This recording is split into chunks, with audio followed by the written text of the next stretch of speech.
एक बार एक मूर्तिकार अपनी छीनी और हथौड़ी से एक पत्थर को भगवान की मूर्ति का आकार देने का प्रयास कर रहा था। जैसे ही वह छीनी पर अपना हथौड़ा चलाता, वह पत्थर चिल्लाने लगता और कहने लगता कि ये क्या कर रहे हो, मुझे इतना मार क्यों रहे हो, मुझे बहुत दुख हो रहा है, तकलीफ हो रही है, पीड़ा हो रही है, मुझे अपने हाल पर छोड़ दो और यहाँ से चले जाओ। मूर्तिकार ने उस पत्थर से कहा, मुझे बहुत अच्छे से पता है कि तुम्हें बहुत ज़्यादा दर्द हो रहा है, तकलीफ हो रही है और तुम बहुत ही ज़्यादा पीड़ा में हो, लेकिन यदि आज तुमने इस दर्द को नहीं सहा, इस तकलीफ को नहीं सहा, तो जीवन भर तुम यहीं इसी प्रकार से पड़े रहोगे।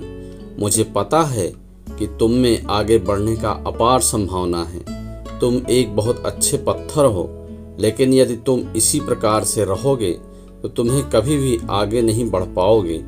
इतना कहकर मूर्तिकार औजार उठाए ही थे कि पत्थर फिर से चिल्लाने लगा, गिड़गिड़ाने लगा, विनती करने लगा कि मुझे अपने हाल पर छोड़ दो। मुझे पता है कि जीवन के लिए कौन सी चीज़ सही है और कौन सी चीज़ गलत है। मुझे बहुत ज़्यादा दर्द हो रहा है, अब मैं इस तकलीफ से बहुत ज़्यादा नहीं सह सकता। मैं जिस हाल में हूँ उस हाल में छोड़कर मुझे तुम यहाँ से चले जाओ।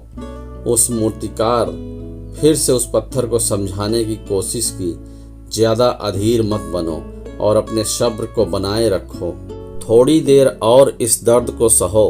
यदि इस दर्द को सह लिया तो मैं भगवान की मूर्ति के रूप में तुम्हारी स्थापना करवाऊंगा और फिर दूर दूर से लोग तुम्हारी पूजा करने आएंगे और पंडित और लोग भी तुम्हारी सेवा करेंगे। लेकिन पत्थर ने उस मूर्तिकार की एक बात नहीं मानी। वह चिल्लाता रहा और अपनी बात पर अड़ा रहा। मूर्तिकार ने उस पत्थर को समझाने की बहुत कोशिश की, लेकिन वो पत्थर नहीं माना। अब मूर्तिकार भी थक चुका था और उस पत्थर को छोड़कर आगे बढ़ गया और थोड़ी ही दूर जाकर देखा कि एक और बहुत अच्छा पत्थर वहाँ पड़ा हुआ है। उसने छीनी और हथौड़ी उठाई और उस पत्थर को मूर्ति बनाने के लिए तैयार हो गया। मूर्तिकार ने छीनी और हथौड़ी का वार दूसरे पत्थर पर जारी रखा। दूसरे पत्थर को भी दर्द हुआ, तकलीफ उससे भी हुई, लेकिन उस पत्थर ने बर्दाश्त कर लिया और देखते ही देखते थोड़ी समय के बाद उस पत्थर ने भगवान की मूर्ति का रूप धारण कर लिया। थोड़े दिन बाद उस मूर्ति की एक मंदिर में स्थापना हो गई। धीरे धीरे कर लोग वह पूजा पाठ करने आने लगे। लोगों की मन्नतें वहाँ से पूरी होने लगी और वह मंदिर बहुत ही ज़्यादा प्रसिद्ध हो गया। अब धीरे धीरे करके दूर दूर के गांव से लोग वहाँ पूजा पाठ करने आने लगे। फिर एक दिन और उसे पत्थर को उसी मंदिर में लाया गया और उसे एक कोने में रख दिया गया। अब लोग आते और उस पर नारियल फोड़ते।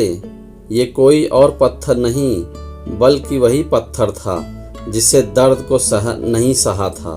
अब वो पत्थर मन ही मन बहुत ज़्यादा पछता रहा था, दुखी हो रहा था और अपने आप से कह रहा था कि काश मैंने उस दिन उस दर्द को, उस तकलीफ को सह लिया होता तो आज मेरी भी पूजा करते।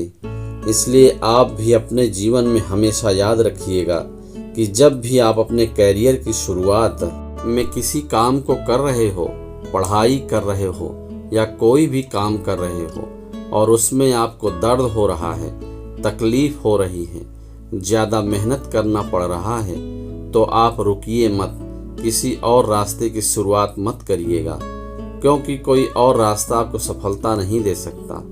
आपको उस दर्द को, उस तकलीफ को सहना ही होगा और उस दर्द को, उस तकलीफ को सहकर आप ज़्यादा मजबूत बनेंगे।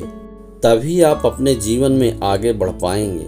और जीवन में हमेशा याद रखिएगा कि आपको पहले पत्थर की तरह नहीं बल्कि दूसरे पत्थर की तरह बनना है।